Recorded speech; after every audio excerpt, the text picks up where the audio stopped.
बिरहा जा रहा है आप लोगों के बीच में। सोने का हार, हमें आशा ही नहीं पूर्ण विश्वास है आप लोग को जरूर पसंद आएगा। चले मास्टर भैया,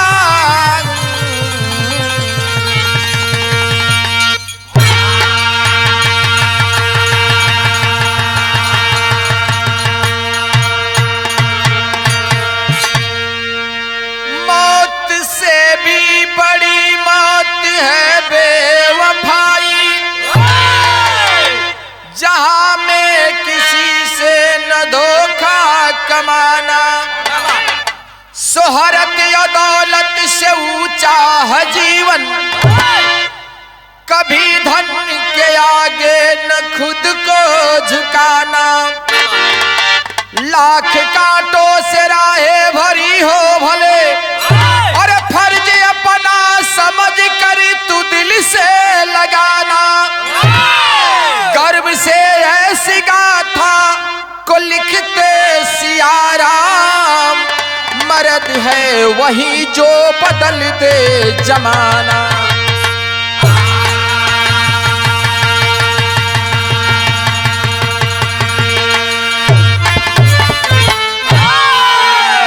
ये दुनिया में सबसे बहुत बड़ी बेवफाई जगह कहा जाला, मौत से भी बड़ा अगर बेवफाई होला तो प्यार में दगाबाजी होला। ए बाबू, शोहरत और जीवन से, दौलत से ऊंचा है ये जीवन, कभी धन के आगे इंसान को नहीं झुकना चाहिए। कवि जी गजल के अंदाज में लिखत हो, में रामबृज भैया मास्टर भैया तैसे बजा दा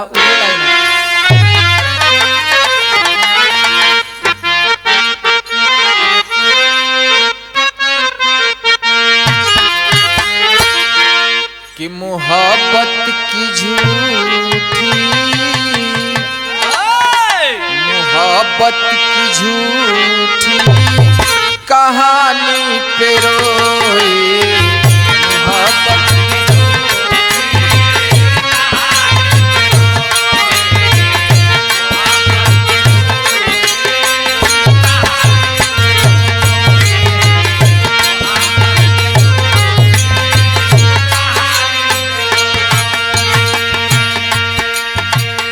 बड़ी चोट खाई जवानी पे रोए, बड़ी चोट खाई और जवानी पे रोए, मोहब्बत की झूठी कहानी पे रोए।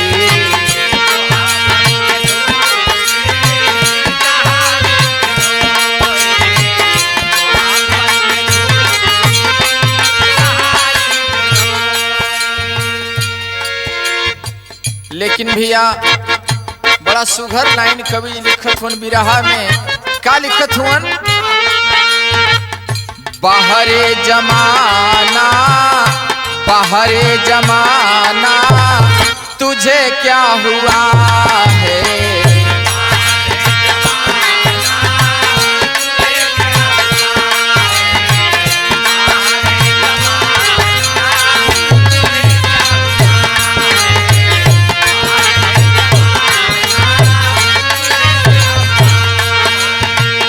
अपना ही खून आज बेगाना हुआ है, अपना ही खून आज बेगाना हुआ है।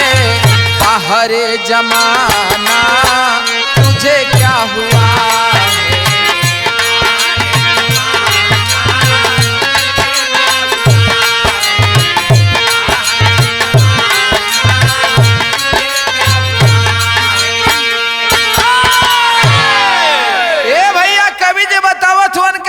शुरुआत है जैसे मास्टर भैया, बाहर प्यारे भैया, ढोलक पे हमारे प्यारे भैया।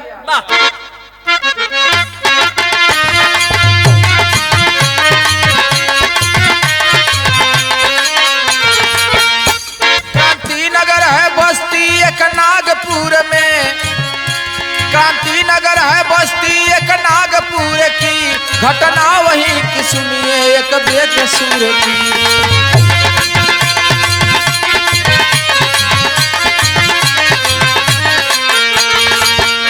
सचिन उसका नाम है वह फल का विक्रेता, सचिन उसका नाम है वह फल का विक्रेता, शिशु अबोध गोद में पत्नी है सुनीता।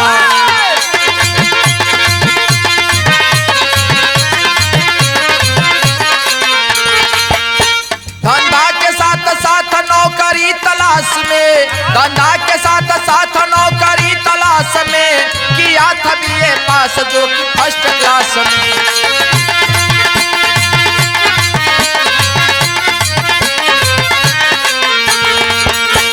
नागपुर महाराष्ट्र में एक बस्ती पड़ेला क्रांति नगर।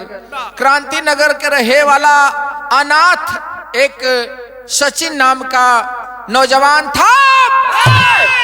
ए बाबू, वह दिन में फल का दुकान लगाता था, रात में पढ़ाई करता था। धीरे धीरे बीए पास कर लिया, नौकरी के तलाश में लग जाता है, नौकरी नहीं मिली साथियों। कुछ दिनों के बाद शादी कर लिया। जब शादी कर लिया, उसके दुल्हन का नाम सुनीता। कुछ दिनों के बाद एक सुंदर सा बच्चा पैदा हुआ। आज दोनों प्राणी बच्चे को लेकर के बड़े खुश हैं, अपना खुशी खुशी जीवन बिता रहे हैं। बाबू, एक दिन की बात है, आज सुनीता अपने बचवा के अपने दुआरा पे मिसत हैं, मिस के दुलरावत हैं, खिलावत हैं। तब तक देखे एगो पड़ोस के औरत आ गई, तब हेल का तर्ज लगल मास्टर भैया।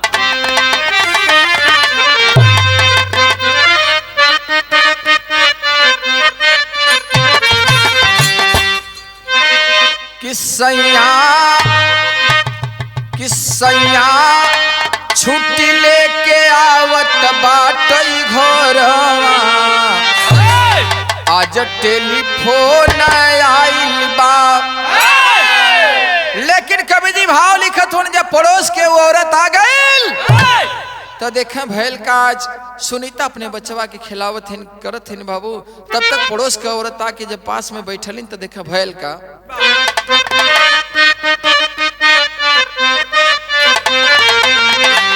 कि अली सुनीता से मिला एक गुजरिया, बगले मकान जो करवा हो। अली सुनीता से मिला एक गुजरिया,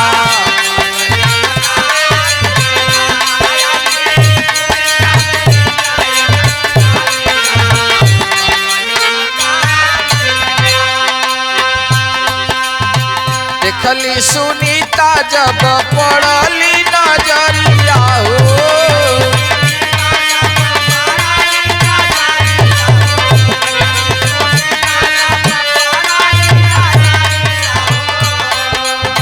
सुंदर सलोना हार पहिरी गुजरिया हो।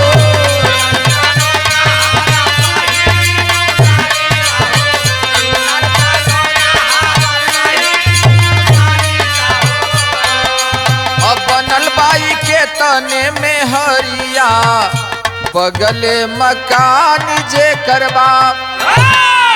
पड़ोस की वह औरत आती, सुनीता के साथ में हाल चाल करती। तब तक सुनीता की जब नजर पड़ती है, अरे दीदी, ये जो सिनवा में सोनवा का हार पहनले हो गरवा में, ए दीदी लगत है कि नया ले लू है का? कह नहीं, शादी के साल गिरा पर कलिए हमार पतिदेव हमके गिफ्ट कैलन। हाँ ए दीदी कितने को होई? कलिन वही 30-32 हजार के बा। आज सुनीता सोचथिन काश हमार पति के पास भी पैसा हो तो हमरो पति हमके एगो हार बनवा देतन तो बड़ा हमू आज पड़ोस में जहाँ जाए सबके दिखाई, सब देखत तो लगत कि नहीं सुनीता के पास भी हार बा। ये सोचे थे बाबू। तब तक शाम हुआ, अपना फल का दुकान बढ़ा करके जब सचिन घर पे आता है, खाना परोस देती है सुनीता और सचिन से एक बात कहती है, क्या मास्टर? फरमाइश करती है कि पड़ोस की औरत सुंदर हार पहने, मुझे भी वैसा हार चाहिए। पढ़ा लिखा नौजवान अपने पत्नी को समझा रहा है कि औरतों का श्रृंगार सबसे बड़ा क्या है तुम्हें पता नहीं। अरे मैं गरीब हूँ, इसी प्रकार से घर का खर्चा चलाता हूँ, अगर जीवन में कभी आगे बढ़ूंगा तुझे मैं सोने का हार बनवा दूंगा। लेकिन औरतों का श्रृंगार क्या होता है वह पढ़ा लिखा नौजवान बता रहा। टेरी की लाइन मस्त से बढ़ा दिया।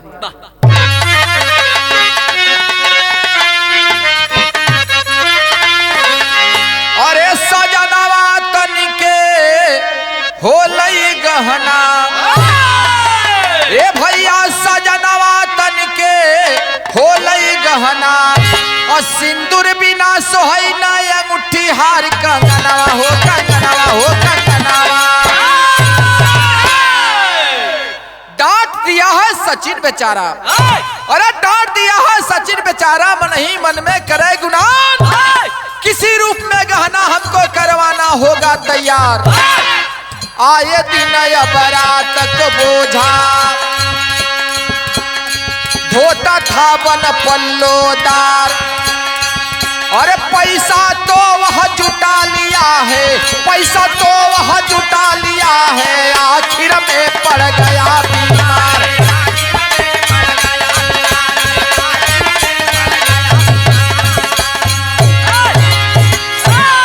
ए बाबू किसी तरह से रात दिन मेहनत करने लगा, जाकर के मंडी में बाबू दिन भर तो दुकान चलाता था, रात को जाकर मंडी में पल्लोदारी करता था। धीरे धीरे 30-35 हजार रुपया इकट्ठा कर लिया, सोच रहा है कि मैं अपने दुल्हन को ले चल के सोने का हार बनवाऊंगा। अभी सोच ही रहा है, अचानक एक दिन रात के बाद बाबू अचानक सचिन की तबीयत जब गड़बड़ा गल तो देखा भैल का मास्टर तर्ज लग गए। क्या बात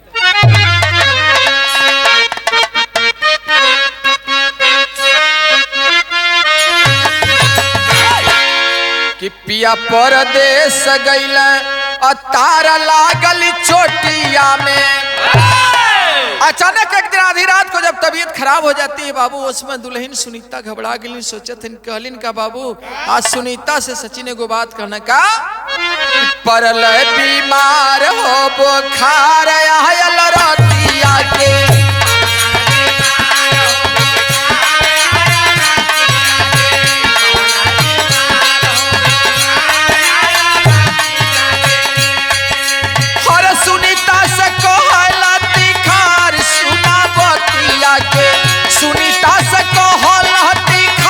सुना बतिया के पड़ल बीमार हो बुखार आयल रतिया के।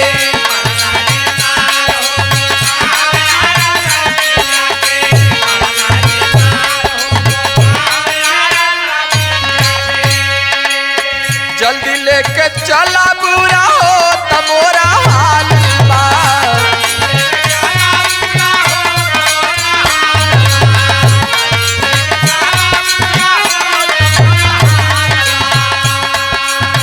बगल पड़ोसवई में नामी अस्पताल बा,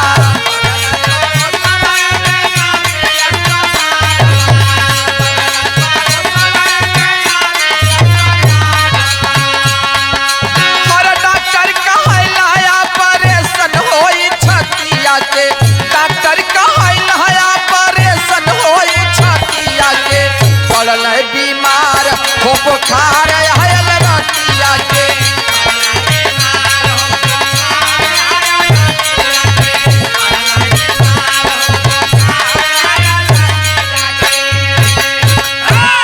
अचानक तबीयत खराब हो जाता है, पास के हॉस्पिटल की तरफ लेकर के सुनीता जाती है, एडमिट कराती है बाबू।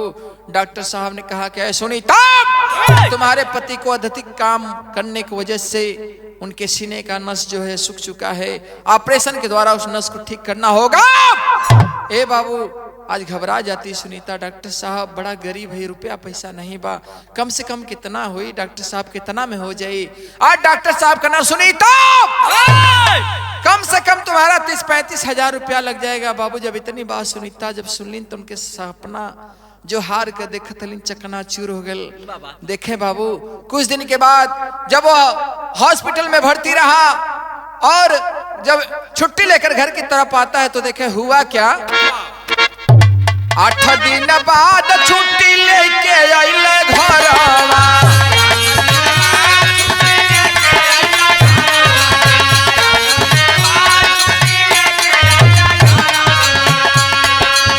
धीरे धीरे हालत में हो तबा सुधरवा,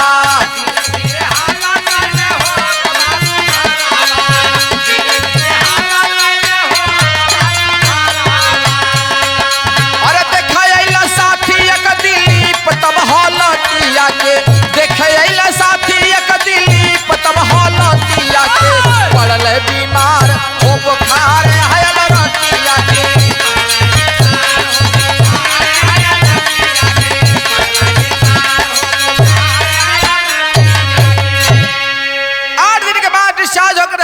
जब घर पे आता है सचिन, धीरे धीरे उसका तबीयत ठीक होने लगा बाबू।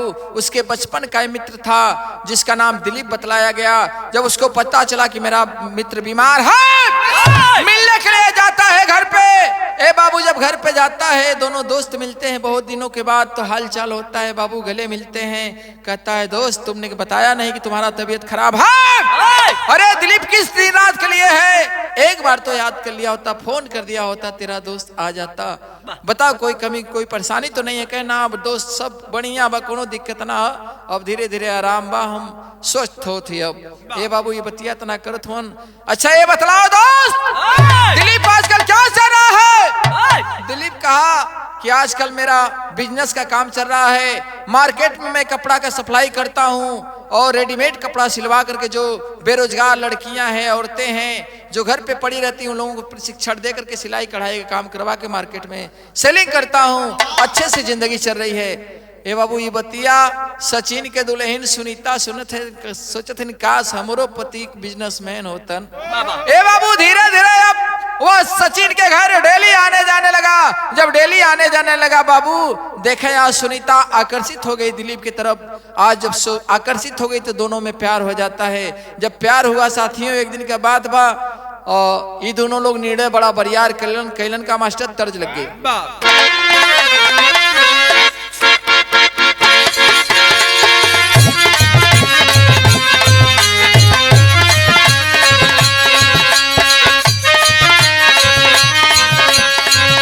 मास्टर तनी से बढ़ जा। अरे बदनाम हो का जरावा,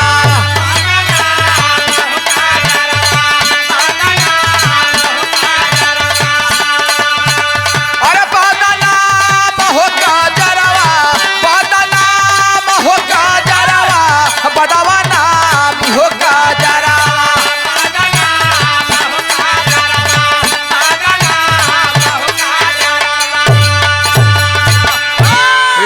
सचिन के दुल्हन के मन में लालच आ जाता है तो देखे निर्णय करती है क्या?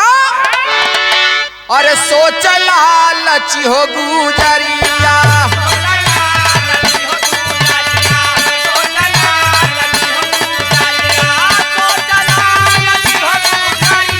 सोच लालच हो गुजरिया,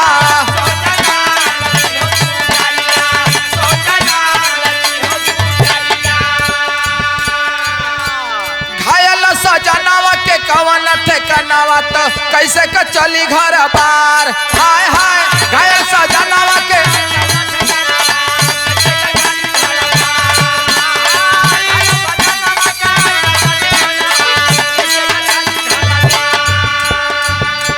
लाल को छिपा के लेके भागिया धीरतिया, संग में दिलीप दिलदार हो गुजरिया, सोच लालच हो गुजरिया।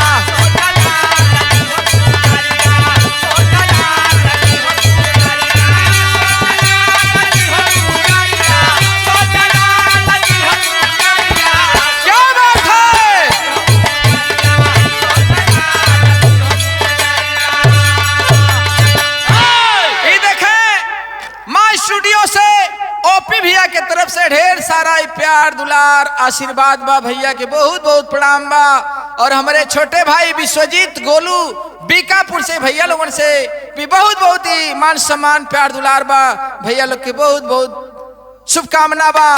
कहना है मास्टर साहब जी, समय वह औरत सचिन के साथ में दूध मुहे बच्चे को लेकर चली जाती है। आज दोनों जाकर के बाबू अपना जिंदगी बिताने लगे। इधर जब सचिन को पता चला तो सोच गया बाहर जमाना, बाहर समाज, बाहर पैसा, पैसा के पीछे दुनिया भागा था। काश हमारे पास पैसा हो तो हमारे घर बार न उजरत। ए बाबू यही सोच रहा है सचिन। तो देखें कवि जी को लिखना पड़ा क्या? इधर सचिन धीरे धीरे जब स्वस्थ हो जाता है, पढ़ा लिखा नौजवान था बाबू, नौकरी के तलाश में लग जाता है। जब नौकरी की तलाश में लगता है, परीक्षा देता है और सीधे परीक्षा देने के बाद बाबू ड्यूटी ज्वाइन कर लिया। आज वह दरोगा बन गया। जब सचिन दरोगा बन गया तो देखें हुआ क्या, उधर सचिन अपना ड्यूटी कर रहा है, लेकिन आज सचिन की औरत सुनीता कहां पे है, लिखना पड़ा कवि जी को। कैसे? दिलीप सुनीता को साथ ले जब नासिक शहरी में आया है,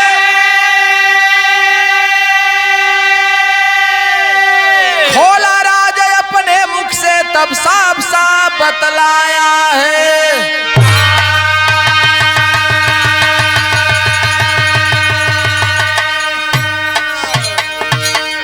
सीधी साधी लड़कियों को लामा और कोठे पे पहुंचाता हूं,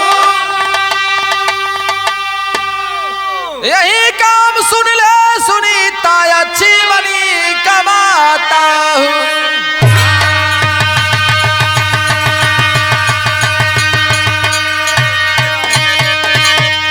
सुनीता जिद करती है दिलीप से, बतलाइए आपको फैक्ट्री कंपनी कहाँ जौना में सिलाई कढ़ाई चलेला काम, हम कुछ जानीला, चल के वही में अपन दिन बिताई। कह सुनला साफ साफ हमार कोनो कंपनी ना हो। अरे भोली भाली सीधी सादी लड़कियन के बहला फुसला के लिए आईला, कोठा बेच देला, बहुत बढ़िया रुपया कमाईला। सुनीता घबरा गई कि अरे बाप रे बाप, मैं किस इंसान के साथ आ गई, अगर जरूरत पड़ा तो मुझे भी बेच देगा। समझाने लगी कि बुरा काम छोड़ दो, इससे बहुत बददुआ लगेगी, लेकिन कहाँ वह मानने वाला बाबू। देखें आज रोज समझाने लगी, अब दोनों पति पत्नी में धीरे धीरे तकरार चालू हो गया। जब तकरार चालू हो गया तब विदेशिया के लाइन में कवि लिखत हुन कैसे?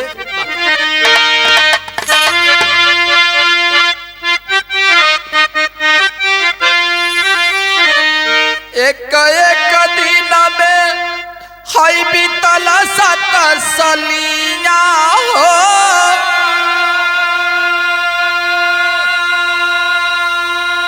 हर झंकली सुनीता अपनी छोड़ी के भावना।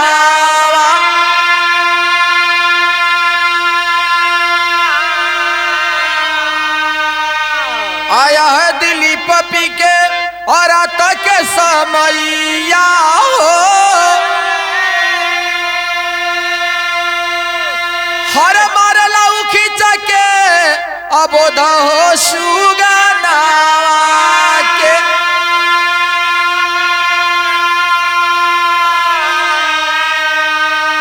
कोहली सुनीता स्वामी छोड़ी दलल नावा के,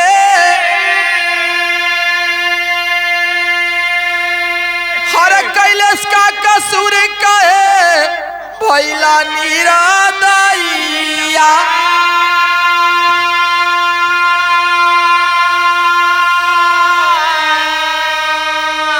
ए बाबू, आज सुनीता के बच्चे को जब मारने लगा शराब के नशे में, सुनीता करे कि अरे स्वामी, अरे स्वामी, वह बहुत लड़का कि कवन कसूर काहे मारत हुआ। समझाती है लेकिन नहीं समझता, कहता साला है हम लोगों की राह का कांटा है, सांप का सपोला, इसको आज मैं खत्म करके ही दम लूंगा। ए बाबू जब मारने चला है उस बच्चे को, कातिलाना हमला करना चाहता, तब तक सुनीता की मां की ममता नहीं रह सकी बाबू।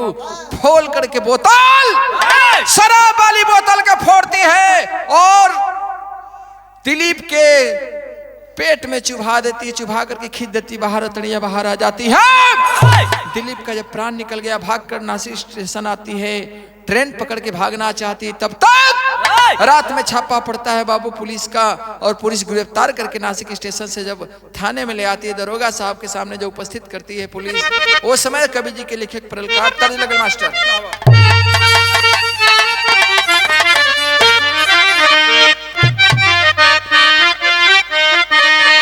अरे पातरई हो राम के, अरे पातरई हो राम के, पातारा कारी आइया हो रामा, पातरई हो।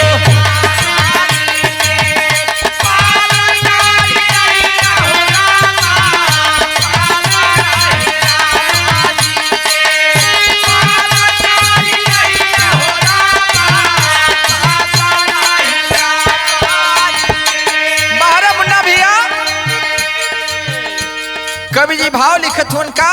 जब दरोगा साहब के सामने सुनीता को उपस्थित किया जाता है, दरोगा साहब बयान ले रहे हैं बाबू, उस समय रो रो करके सुनीता एक बात कहती है, क्या? रोई रोई दरोगा से, अरे रोई रोई दरोगा से, अरे बतावली कहानी आए बाबू, रोई रोई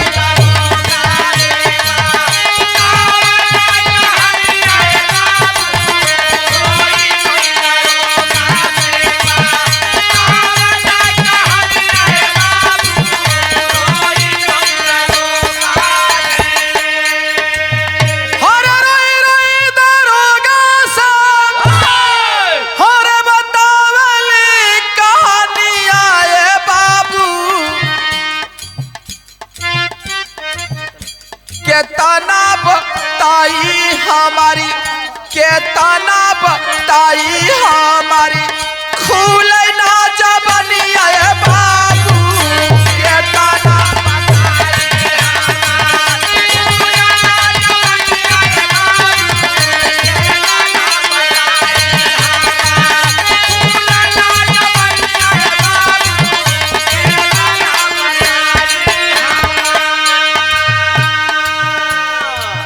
नम बात सुनीता पाता पाटना गपूर हो,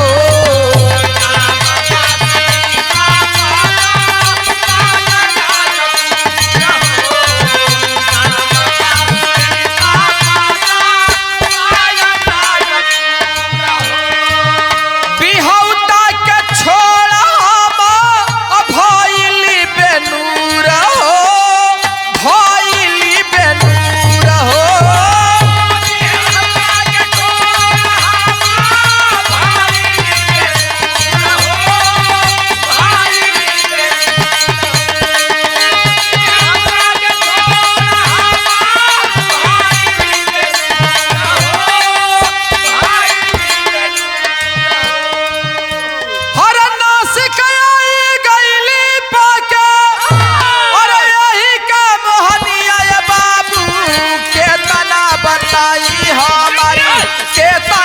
बताई हमारी खुल ना जबनिया बाबू के तना बताई हमारी खुल ना जबनिया बाबू के तना बताई हमारी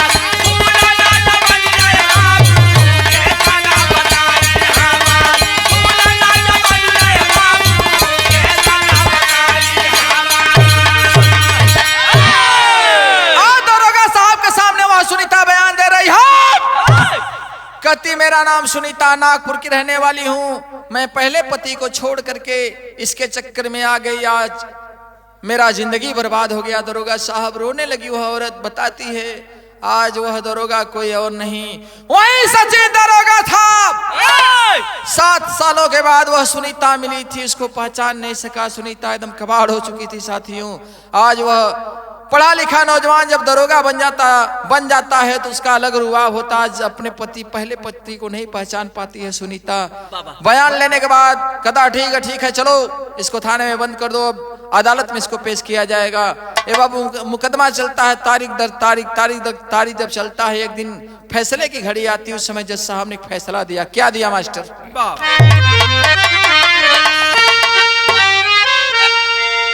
मारी हो तुम गुनहगार को, फिर भी दोस्त तुम्हारा है, और उम्र कैद की सजा तुम्हारी सुन लेना हमारा है।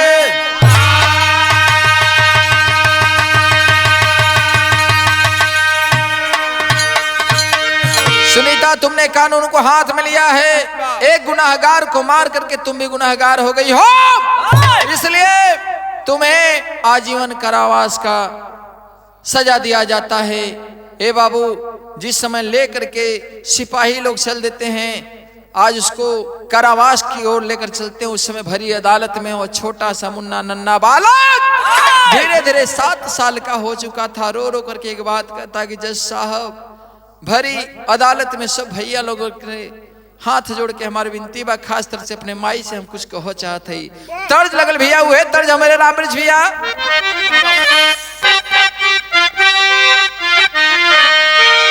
हमारे बीच में डॉक्टर दिलीप जी बैठे हैं, इधर आप सृष्टि से कहना भैया हुए लाइन बा।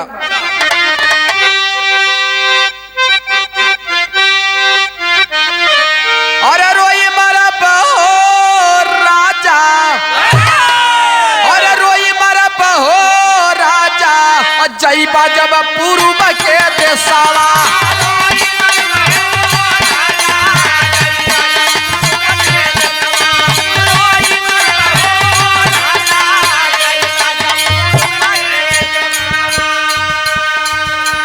बड़ा सुंदर लाइन कवि जी लिखत हुआ। वह लड़का रो रो करके एक बात कहता है, क्या रोवे लगल हो जाई, रोवे लगल हो जाई, माई के समनवा बेटा।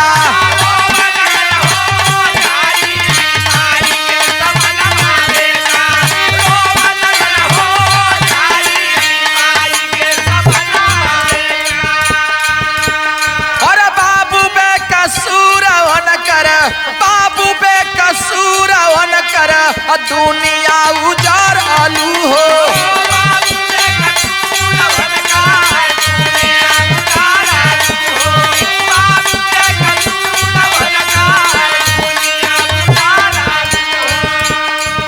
दूसरे के साथे आइलू गैलू नहू के खाई, दूसरे के साथे आइलू गैलू नहू के खाई, माई के समनवा बेटा रोवे लगल हो जाई।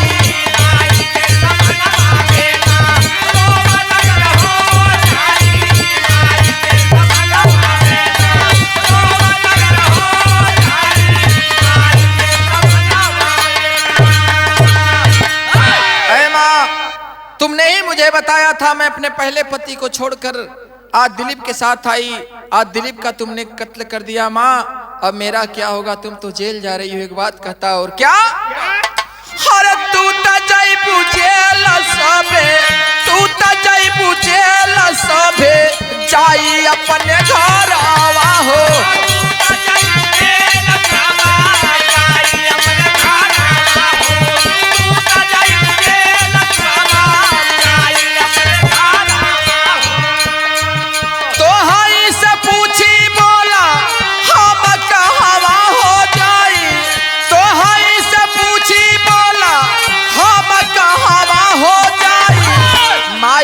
समनवा बेटा रोवे लगल हो जाई।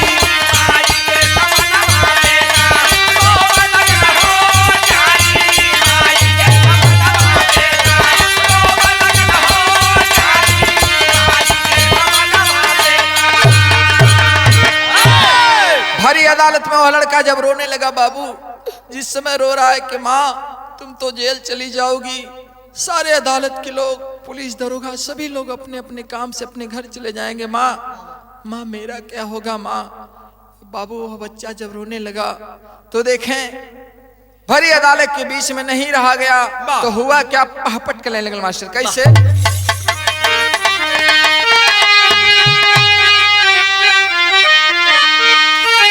और सुन के अबोधी हई बाल के रुदनावा ममता जागल बा, और सुन के अबोध बाल के रुदनावा ममता जागल बा, और सच्ची दरोगा बोल पड़े ते सनवा ममता जागल बा।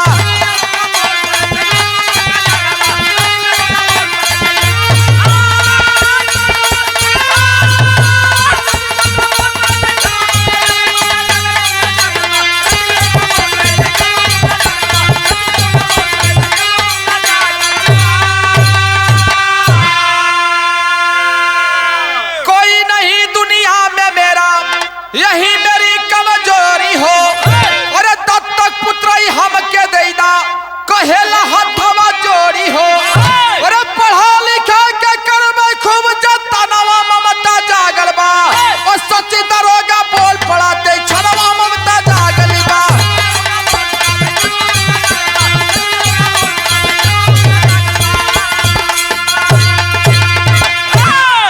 आज वह सचिन दरोगा भरी अदालत में हाथ जोड़कर कहता, जज साहब गुस्ताखी अगर माफ हो तो मेरे पास कोई औलाद नहीं है, मैं इस बच्चे को दत्तक पुत्र के रूप में गोद लेना चाहता हूं। जज साहब आप मुझे इस बच्चे को मेरे हवाले कर दीजिए।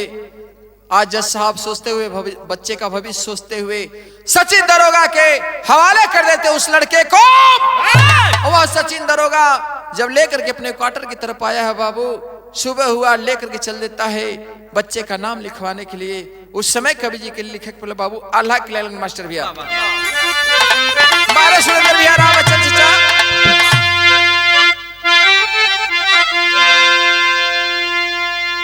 और जौने देशवा में सीता सतिया नसुइया ये बाबू,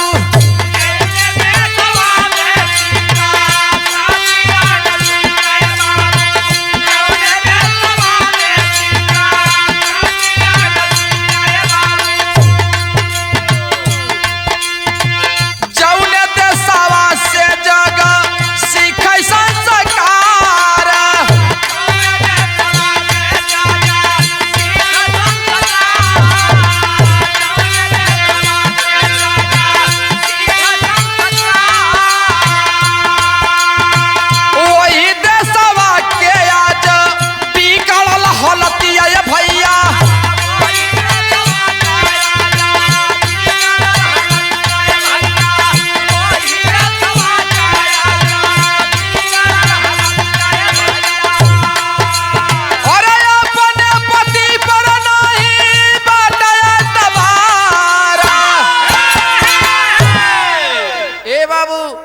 आज जिस हालत में जिस देश में सीता अनुसुईया जैसी नारियां पतिव्रता कहलाई, आज उसी देश में अपने पतियों पे से भरोसा उठ गया है। तो लिखना पड़ा अगली कड़ी में, कैसे मास्टर? और लेके लाला नवाया थाने में दरोगा,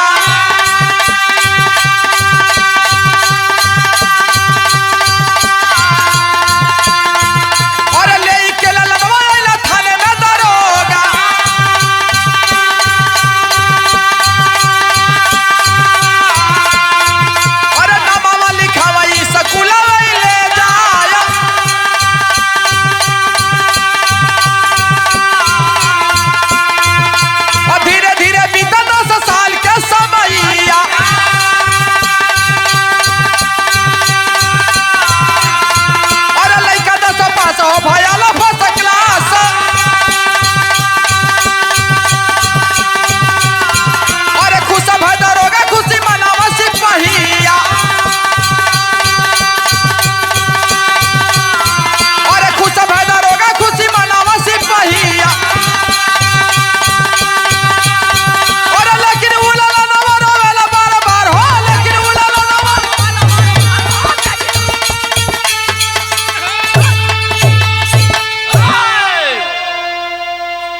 आज इस बच्चे को गोद लिए थे सचिन दरोगा।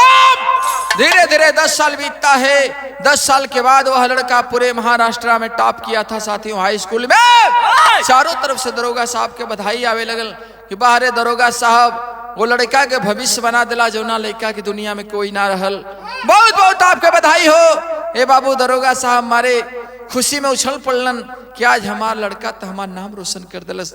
दुनिया के नाम पता बाबू दरोगा साहब का लड़का बाप, लेकिन दुनिया के नजर में दत्तक पुत्र बा बाबू। जब चारों तरफ से बधाई आवे लगल, शाम के जब क्वार्टर पे दरोगा साहब अलन, कलन बाहरे बच्ची, अरे लाल आज अपने पिता के छाती गर्व से चौड़ा कर दिला। लाल मांगा तो है कहा चाहिए, देखत हूँ लड़कवा रोत, आज वह लड़का रो रहा है। दरोगा साहब कहना, अरे लाल हमसे कौन ऐसा कमी होगल तो अरे लालन पालन में आज खुशी के मौके पर रोवत हुआ बच्चवा। अरे लाल कहा तो के कमी परल, बोला तो के कहा चाहिए? कहे पापा हमके कुछ ना चाहिए, पापा धर्म के पापा हुआ, हम तो से कुछ मांगे चाहते, ये बताओ आप देवा कि नहीं? कहे बेटवा तोहरे बदे जान देवे खातिर तैयार है, और तुम्हें का चाहिए बता दा। लड़का कलश ठीक है सुबह मांगब। सुबह बहल बाबू दरोगा साहब उठ करके जल्दी जल्दी तैयार हो गलन, और जब तैयार करके गाड़ी निकाल के चले लगन तो लड़कवा भी तैयार हो गल। कलश दरोगा साहब पापा आज ही गड़िया हम चलाई, बाप बगल में बैठा। ए बाबू जब जीप निकाल लिए दरोगा साहब लड़का को थमा दिए, और लड़का जब जीप चलाने लगा लेकर के आगे बढ़ते हैं बाबू। अंतिम लाइन में कवि जी लिखत हो कैसे,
है जेल की तरफ। दरोगा साहब कहलन बेटवा अरे सारा मार्केट इधर दाहिने बाई बाएं कहाँ लिया के जात हुआ। कह पापा हमार गिफ्टवा तो ऐसे न बा। ले जाकर जेल के सामने जब वह लड़का जीप खड़ा कर देता है, आज उसके माँ का सजा पूरा हो गया था, रिहा होने वाली थी। कह पापा हमार गिफ्ट ये बा, हमार दुनिया अधूरा बा, मम्मी बिना धर्म के आप पापा हुआ, लेकिन हमारी जन्म देव वाली मम्मी है, इनके अपने घर के कोनो एक कोना में जगह दे दा। सोचत हूँ सचिन दरोगा के कार में मैं कहाँ पे खड़ा हूँ। कहा ना बेटा कुछ और मांग लो। ना पापा हमके बस ये चाहिए और कुछ ना चाहिए। अपने मम्मी के वो लड़कवा समझावत बा एगो बात का लस्का कि पहले पापा के साथ धोखावा कमैलू, अरे दूसरे के मार के जहलिया में आइलू।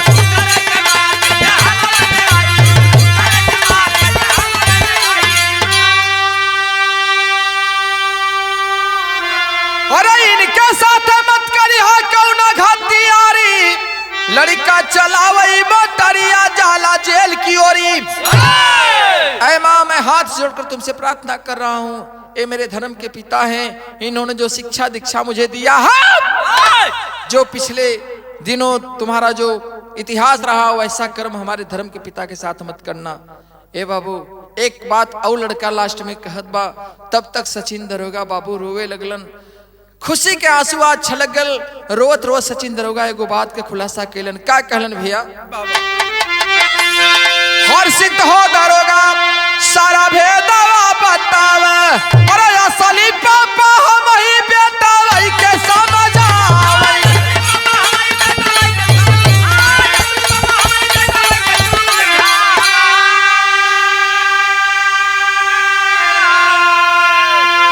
बसली दुनिया फिर से जो गई थी उजरी, तो लड़का चलावई मोटरिया जाला जेल की ओर।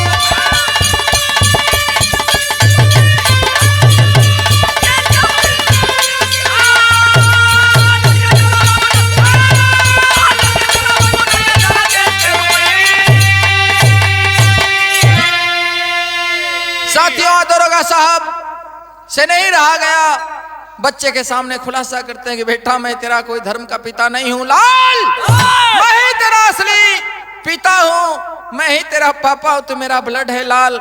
ये मेरी पहली पत्नी है जिसको तू माँ कह रहा है, ये यहीं मुझे छोड़कर गई थी बाबू। सारी जब स्थिति परिस्थिति को लड़का जानता है, अपने पिता के गले से जाकर लग जाता है, माँ को हाथ जोड़ के कहता है माँ ऐसा गलती मत करना। अंत में कवि जी को लिखना पड़ा परिचय करीबा का। गुरु बिहारी गुरु रमन फिर फुला